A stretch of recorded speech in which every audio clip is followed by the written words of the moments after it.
अली ने लाहौर में अपनी नई नौकरी शुरू की तो उसे रहने की चिंता सताने लगी। शहर के पुराने मोहल्ले अनारकली के पास उसे एक छोटा सा घर सस्ते किराए पर मिल गया। एजेंट ने उसे चेतावनी दी कि यह घर सालों से खाली पड़ा है क्योंकि इसके पिछले रहने वाले अचानक गायब हो गए थे।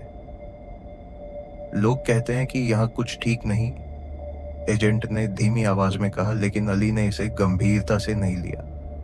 उसने सोचा कि सस्ता घर मिलना ही बड़ी बात है और वह तुरंत वहां शिफ्ट हो गया। घर की दीवारें पुरानी और नमी से भरी थीं, जिन पर हरे धब्बे और टूटी हुई रंगत साफ दिखाई देती थी। मुख्य दरवाजे पर लकड़ी का एक पुराना तख्ता लगा था जिस पर बीबी जहरा लिखा था, लेकिन अक्षर समय के साथ धुंधले हो चुके थे।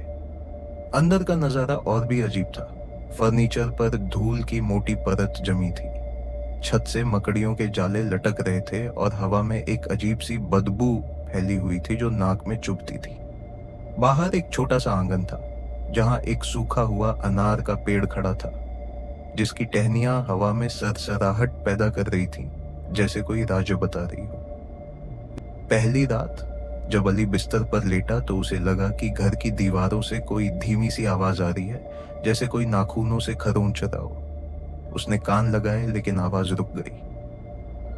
फिर अचानक उसके सिर के पीछे से एक हल्की सी सांस की आवाज सुनाई दी, जैसे कोई उसके बिल्कुल करीब खड़ा हो। वह चौंक कर उठा, लेकिन कमरे में अंधेरे के सिवा कुछ न था। उसने खुद को तसल्ली दी कि शायद यह उसका वहम है, लेकिन उसकी नींद उड़ चुकी थी। अगले दिन ऑफिस से लौटते वक्त उसने देखा कि आंगन में अनार के पेड़ के नीचे कुछ छोटे पत्थर अजीब तरह से रखे हुए हैं, जैसे कोई गोलाकार बनाया गया हो। उसने सोचा कि शायद मोहल्ले के बच्चों ने खेलते हुए रखे हों, लेकिन जब वह करीब गया तो उसे लगा कि पत्थरों के बीच जमीन पर कुछ ढांसा हुआ है, जैसे कोई निशान छोड़ा गया हो। रात को खाना खाते वक्त उसकी नजर रसोई की खिड़की पर पड़ी। अंधेरे में उसे दो छोटी छोटी आंखें घूरती हुई दिखाई दी। वह भागकर बाहर गया, लेकिन वहां सिर्फ हवा का झोंका था। कुछ दिनों में घर के अंदर अजीब घटनाएं बढ़ने लगीं। रात को उसे लगता कि कोई उसके कमरे के दरवाजे को धीरे धीरे खटखटा रहा है। एक रात जब वह नींद से जागा तो कमरा अचानक इतना ठंडा हो गया कि उसके हाथ पैर सुन्न हो गए। उसकी सांसों से भाप निकल रही थी और दीवार पर उसकी परछाई अजीब सी लंबी और हिलती हुई दिखाई दी, हालांकि वह खुद बिल्कुल स्थिर था। उसने लाइट जलाई, लेकिन बिजली अचानक चली गई और अंधेरे में उसे लगा कि कोई उसके पीछे खड़ा है। अगली सुबह अली ने पड़ोसियों से घर के बारे में पूछा।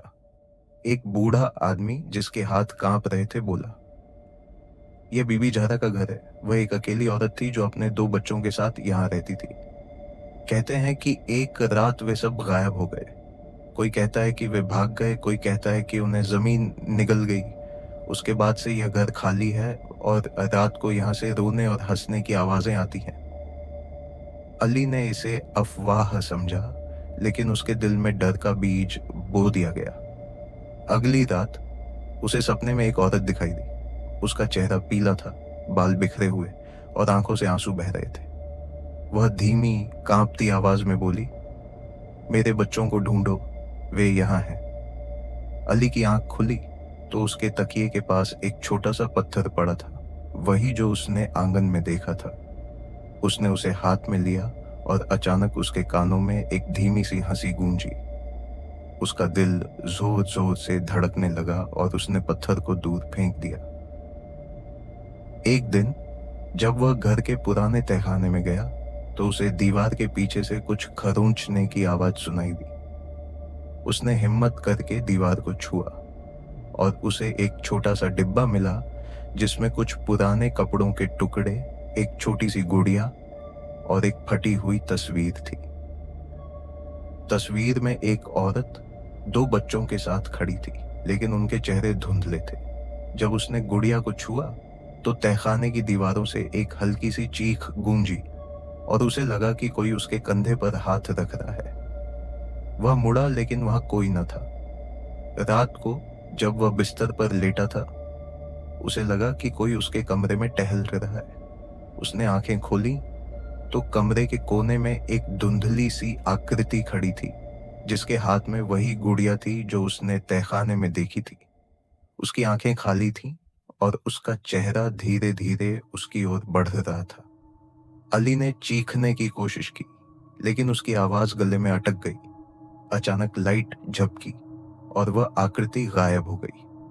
सुबह 6 बजे तो उसने देखा कि आंगन में पत्थरों का गोलाकार और बड़ा हो गया था। गोलाकार के बीच में एक पुराना खत पड़ा था, जिस पर लिखा था, हम यहाँ हैं, हमें आजाद करो। खत के नीचे जहरा लिखा था और कागज पर पानी के धब्बे थे, जैसे कोई रोते हुए लिख रहा हो। अली के हाथ कांपने लगे। उसने खत को उठाया और उसे लगा कि जमीन के नीचे से कोई धीमी सी धड़कन सुनाई दे रही है। उसका डर हद से बढ़ गया। उसने फैसला किया कि वह इस घर को छोड़ देगा। जब वह सामान बांध रहा था तो तहखाने से एक बच्चे की हंसी की आवाज आई, जो धीरे धीरे तेज होती गई। वह नीचे गया और देखा कि तहखाने की दीवार पर एक छोटा सा दरवाजा खुला हुआ था, जो पहले कभी नजर नहीं आया था। दरवाजे से एक अजीब सी नीली रोशनी निकल रही थी और हवा में एक ठंडी लहर महसूस हो रही थी। अली ने हिम्मत करके दरवाजे के अंदर झांका। वहां एक तंग सुरंग थी जो जमीन के अंदर गहराई तक जा रही थी। दूर से उसे कुछ छोटी छोटी आकृतियां दिखाई दी जो अंधेरे में घूम रही थीं। अचानक उसके कानों में एक जोरदार चीख गूंजी और उसने देखा कि एक औरत का साया उसकी ओर बढ़ रहा है। उसके हाथ में वही गुड़िया थी। अली भागकर बाहर निकला, घर को ताला लगाया और कभी वापस न जाने का प्रण किया। कहते हैं कि उस घर में अब भी रात को अनार के पेड़ के नीचे कोई पत्थर रखता है और तहखाने से हंसी की आवाजें गूंजती हैं। अली अब लाहौर से दूर एक नए शहर में रहता है, लेकिन वह कहता है कि रात को उसे सपने में वही पत्थर और वह धुंधली औरत दिखाई देती है जो उससे अपने बच्चों को ढूंढने की गुजारिश करती है। कभी कभी उसे अपने कमरे में पत्थरों की सरसराहट सुनाई देती है और वह सोचता है कि क्या वह साया अब भी उसका पीछा कर रहा है। अगर पुराने घर का साया सुनकर आपके रोंगटे खड़े हो गए और आपको रात में पत्थरों की सरसराहट या तहखाने की हंसी सुनाई दे रही है, तो अभी हमारे चैनल को सब्सक्राइब करें ताकि ऐसी और खौफनाक कहानियों का हिस्सा बन सके। नीचे कमेंट में बताएं कि क्या आपने कभी अपने आसपास कोई रहस्यमयी साया महसूस किया। वीडियो को लाइक करें और अपने दोस्तों के साथ शेयर करें। शायद वे भी इस घर के राज को जानना चाहें। अगली डरावनी कहानी मिस न करें, इसके लिए बेल आइकन जरूर दबाएं, वरना ये साया आपके सपनों में आ सकता है।